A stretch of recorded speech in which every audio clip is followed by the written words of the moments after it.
लोक जनशक्ति पार्टी को दिया जाएगा प्रतिनिधित्व?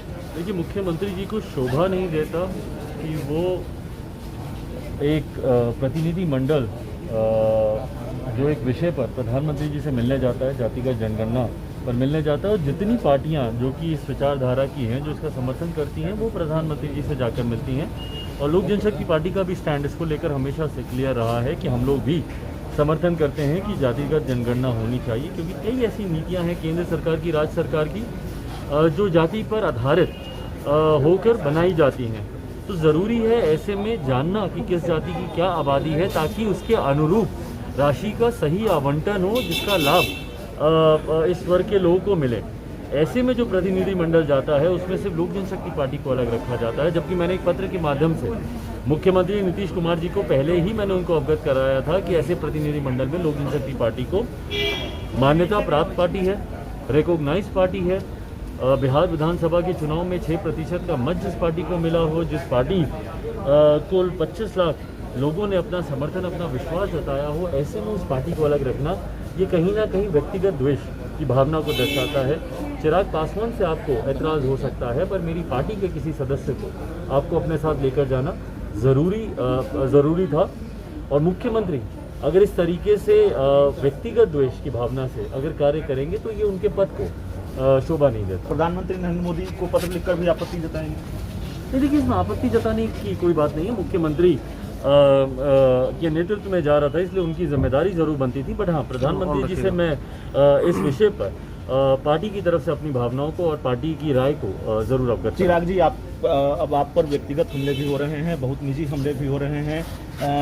जो आपके चाचा हैं पशुपति कुमार पारस, कैबिनेट मिनिस्टर हैं, उनका बयान सामने आया। उन्होंने कहा कि आपने उनको बेइज्जत किया और तमाम तरह की चीज़ें जो अखबारों में छपी आपको जानकारी होगी, क्योंकि उन्होंने नीतीश कुमार को विकास पुरुष कहा था। यहाँ तक उन्होंने कहा, मैं भी खुद असहज हूँ ये कहते हुए, अब इस दुनिया में नहीं है लोक जनशक्ति पार्टी के संस्थापक रामविलास पासवान।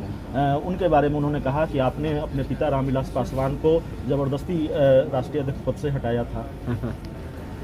देखिए, ये बहुत, और मुझे इस बात से हमेशा एतराज़ रहा है, मैं बहुत सहज नहीं होता हूँ व्यक्तिगत और पारिवारिक विषयों को सार्वजनिक मंच पर बोलने के लिए।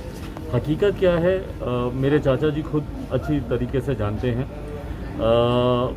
मेरी मदर ने, मेरी माता जी ने उनको एक पत्र भी लिखा है, और तमाम घटना चक्र क्या क्या हुआ था और उस पर किस तरीके से उन्होंने तथ्यों को मोड़कर अपने पक्ष में अपनी बातों को रखा, उसके बारे में उन्होंने उनको पत्र लिखा है। और मेरे लिए, भले वो मुझे अपना भतीजा माने नहीं माने, मेरे लिए वो मेरे चाचा थे, हैं और हमेशा रहेंगे। मैं उनके ऊपर कभी भी कोई व्यक्तिगत टिप्पणी नहीं करूँगा। हाँ, मेरा उनसे इशू राजनीतिक होगा, हो सकता है उनकी नीतियाँ, उनकी कार्यशैली पर मैं प्रश्न चिन्ह उठा सकता हूँ, पर व्यक्तिगत जिस तरीके से उन्होंने मुझ पर टिप्पणी की, मैं ऐसी कभी कोई टिप्पणी उनके ऊपर नहीं। आखिरी सवाल है चिराग जी, आपकी पार्टी के नेताओं के खिलाफ, आपके खिलाफ यहाँ तक कि FIR कराने की कोशिश हुई है, शिकायत दर्ज की गई है। आपकी पार्टी के प्रदेश प्रवक्ता हैं कृष्ण कुमार कल्लू और दूसरे नेताओं के खिलाफ जो हमारे जानकारी है उनके खिलाफ शिकायत दर्ज की गई है। दिल्ली में भी शायद कोई पार्लियामेंट थाने में शिकायत हुई है। कैसे देखते हैं इन चीज़ों को? नहीं, बिल्कुल, अगर ऐसा लग रहा है, हाँ, बट अगर बिना प्रूफ के, बिना तथ्यों के अगर आप सिर्फ हवा में अगर आप इस तरीके से करेंगे तो भैया फिर बाद में मानहानि का दावा मैं भी करूँगा। और मेरी पार्टी की लीगल टीम उसके ऊपर कार्य कर रही है। एट द सेम टाइम मैं इतना भी मैं ज़रूर कहूँगा कि भैया अगर आपको धमकी मिल रही है तो ये चिंता का विषय मेरे लिए भी है।